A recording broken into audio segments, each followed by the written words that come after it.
ओम हर हर महादेव। स्वागत है सभी दर्शकों का ट्रू मीडिया ज्योतिष विज्ञान में। आज हम बात कर रहे हैं कि हमारे सनातन धर्म पर हर कोई एक लाछन लगा देता है और हम सनातन धर्म के लोग उसका प्रतिकार नहीं कर पाते, उसका जवाब नहीं दे पाते। क्यों नहीं दे पाते? हम इसलिए नहीं दे पाते कि हम अपने धर्म के बारे में जानते ही नहीं हैं। एक छोटा सा उदाहरण देता हूँ। आमिर खान ने सत्यमेव के एक प्रोग्राम था उनका, सत्यमेव जयते, उसके द्वारा से एक हमारे भगवान सदाशिव पर दूध चढ़ाने पर उन्होंने इस बात को कह दिया कि कितना सारा दूध बर्बाद किया जाता है और इसका आज तक सटीक जवाब कहीं नहीं दिया गया। क्यों नहीं दिया गया? या तो हमारे जो पीठाधीश हैं, जो हमारे धर्म की गद्दी पर बैठे हैं, उन्होंने जवाब देना उचित नहीं समझा या वह सही तरीके से जवाब नहीं दिया। क्यों नहीं दिया यह तो वह जानते होंगे, लेकिन प्रश्न यहाँ पर यह नहीं है कि हमारे धर्म पर हम 100 करोड़ लोगों पर किसी ने हमारी आस्था पर आछन लगा दिया और उसको एक मजाक बना दिया और हम उसका कोई जवाब भी सटीक न दे पाए। और हम हिंदुस्तानियों ने, हम सनातन धर्म के लोगों ने यह मान लिया कि यह हमारे धर्म के अंदर ढोंग है, एक पाखंड है। क्यों? क्योंकि उन्होंने कभी हमारे सनातन धर्म के लोगों ने अपने धर्म ग्रंथों को देखा ही नहीं, अपने धर्म ग्रंथों को अध्ययन किया ही नहीं। आज भी 100 हिंदुओं के घर में आप चले जाइए तो 2-4% ही लोग होंगे जिनके घर में कोई धार्मिक ग्रंथ मिल जाए, अन्यथा हमारे यहाँ पर धार्मिक ग्रंथ भी नहीं मिलते हैं। ज़्यादा से ज़्यादा चालीसा मिल जाएगी किसी देवता की या आरती मिल जाएगी, इससे ज़्यादा कुछ रखते नहीं हैं। जब हम जानते नहीं अपने बात को और तो हम ऐसे ही अपमानित होते हैं और लोग हमारा मजाक उड़ा देते हैं। लेकिन हमारे सनातन धर्म के अंदर तो हर एक छोटी से छोटी क्रिया होती है तो वह वैज्ञानिक होती है। इसका भी एक सीधा सा है कि हम दूध जल क्यों चढ़ाते हैं, क्योंकि इस प्रकृति से जहाँ जहाँ अमृत पैदा हो रहा है तो उसी के साथ विष भी पैदा होता है। यह बिल्कुल सत्य है, वैज्ञानिक प्रमाण है। और जो हमारे शिवलिंग, जो मुख्य शिवलिंग स्थापित हैं, वह इस धरती के वह पॉइंट हैं कि जहाँ पर विष का ज़्यादा निकलना होता है और यह जो शिवलिंग होते हैं यह विष को सोखते हैं और विष को शुद्ध किया जाता है, उसे नष्ट किया जाता है, उसे शांत किया जाता है तो उस पर पानी दुग्ध चढ़ाया जाता है और उससे हम इसको करते हैं। तो यह तो हमारी एक आस्था के साथ साथ एक हमारी प्रकृति की सुरक्षा के लिए वैज्ञानिक प्रक्रिया है। आज का साइंस भी इस बात को मानता है, इसीलिए जो भी परमाणु रिएक्टर बनाए जाते हैं दुनिया के अंदर वह सब की सब शिवलिंग से मिलते जुड़ते होते हैं। लेकिन ढोंग हमारी संस्कृति में नहीं है, ढोंग हमारी पाखंड हमारे सनातन धर्म के अंदर स्थान भी नहीं है। हमने तो अपना एक सवाल का जवाब दे दिया, लेकिन आपसे भी बताइए कि आपकी जितने भी मज़ारें हैं वह मज़ारें पीर की हैं, आपके पीरों की हैं। मज़ार का मतलब हमारे में समाधि कहा जाता है। समाधि या मज़ार का अर्थ होता है कि जो भी इस व्यक्ति था यह इस संसार में को विदा कर गया है, यह मृत हो चुका है, लेकिन इसके कर्मों के कारण हम इसको सम्मान देते हैं। तो समाधि का मतलब है कि यह इस स्थान पर इसका शरीर का अंत हुआ और इसके शरीर 5 तत्वों में मिला। मज़ार का मतलब है कि इस शरीर को यहाँ पर दफन किया गया।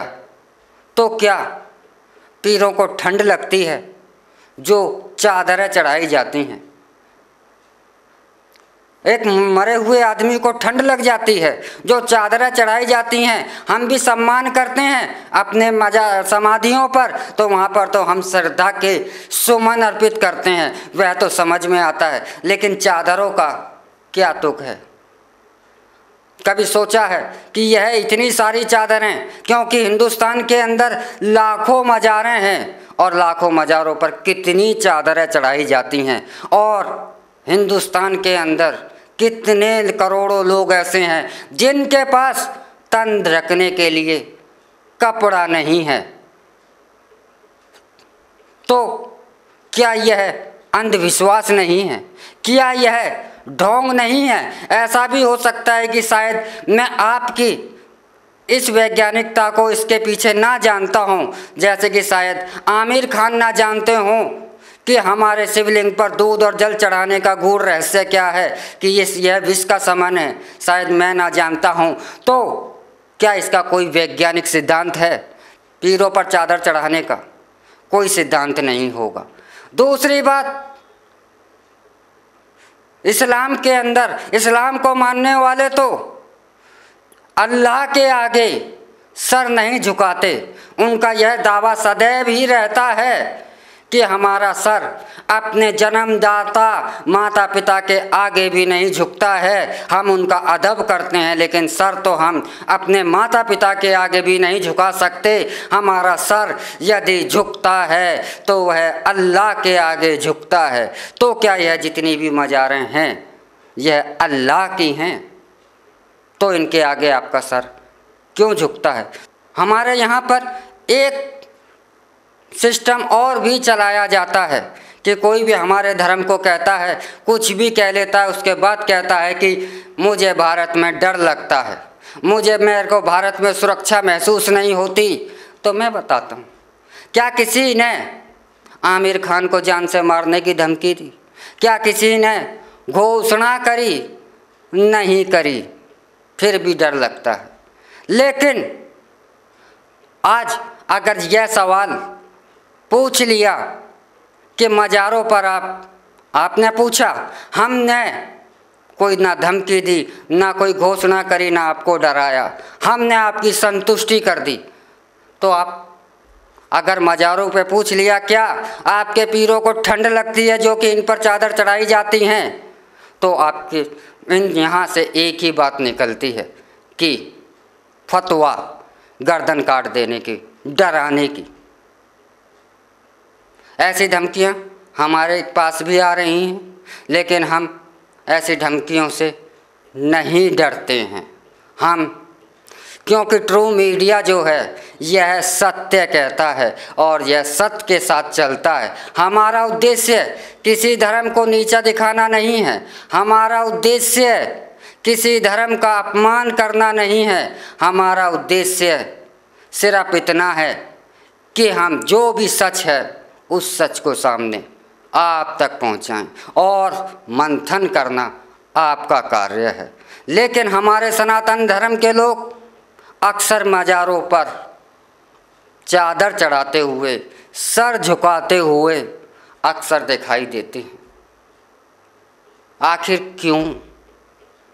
क्या आपके भगवान कम हैं जो आपको और भगवानों की ज़रूरत पूरी आपको ज़रूरत पड़ गई और भगवानों की? अपने भगवान भी हैं, लेकिन हम अपने भगवानों की तरफ नहीं देखना चाहते। ये साइकोलॉजी हमारे हिंदुओं के अंदर भरी गई है एक सिस्टम के तहत। जैसे ये सिस्टम कौन सा, कि एक ऐसा सिस्टम जो कि कई सालों से हो रहा है। 16 फिल्म आपने देखी होगी कि जब ठाकुर के हाथ काट दिए जाते हैं तो ठाकुर चादर लिए ही घूमता रहता है।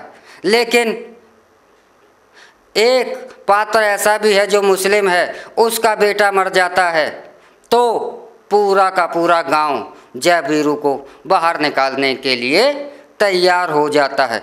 तो ऐसे सिस्टम के ज़रिए से, ऐसे सिस्टमों के ज़रिए से हिंदुओं को एक आकर्षित करा गया कि मज़ार से ही आपका भला होगा। उसमें सबसे बड़ा योगदान हिंदुओं का है। तो हमारे धर्म को, अपने धर्म को ढोंग कहने वाले और मज़ारों पर जाकर चादर चढ़ाने वाले हिंदुओं से भी मैं यह पूछना चाहता हूँ कि वहाँ पर आप जा कर के क्या यह अंधविश्वास नहीं कर रहे? अंधविश्वास सिर्फ हमारे धर्म में है। हमारे धर्म की कोई भी क्रिया हो वह अंधविश्वास है, वह ढोंग है, वह पाखंड है। हमारी होली आई तो हमारे पानी का बर्बादी है, हमारी दिवाली आई तो हमारे प्रदूषण की बर्बादी है। हम सब बर्बाद करते हैं। आपकी बर्बादियां भी धर्म है, तो यह समानता की बात नहीं। तो आज से जितने भी हिंदू हैं वह चादर चढ़ा रहे हैं, चढ़ाएं। उनका धर्म की क्रिया है, वह जैसे भी निभाएं, हमें उससे कोई मतलब नहीं है। हम उसमें कोई अड़चन भी नहीं डालना चाहते। लेकिन मैं तो हिंदुओं से कहना चाहता हूँ कि आप उन पर मज़ारों पर जाकर चादर चढ़ाकर क्या बताना चाहते हो, क्या पाना चाहते हो? वहाँ कुछ नहीं मिलने वाला सिवाय आपको अपने धर्म की हानि के। तो आज से ही चादर चढ़ाना बंद करें। जितने भी सनातन धर्म के लोग हैं, हमारा धर्म है, विस्तृत है, इसकी पूजा करें, इसमें आराधना करें। आपकी मन चाही सभी इच्छाएं हमारे सनातन धर्म से पूरी हो जाएंगी। हमारा सनातन धर्म सर्वश्रेष्ठ, सर्वत्र और सबसे विशाल है। इसी के साथ मैं आपसे इजाज़त लेता हूँ। ओम हर हर महादेव।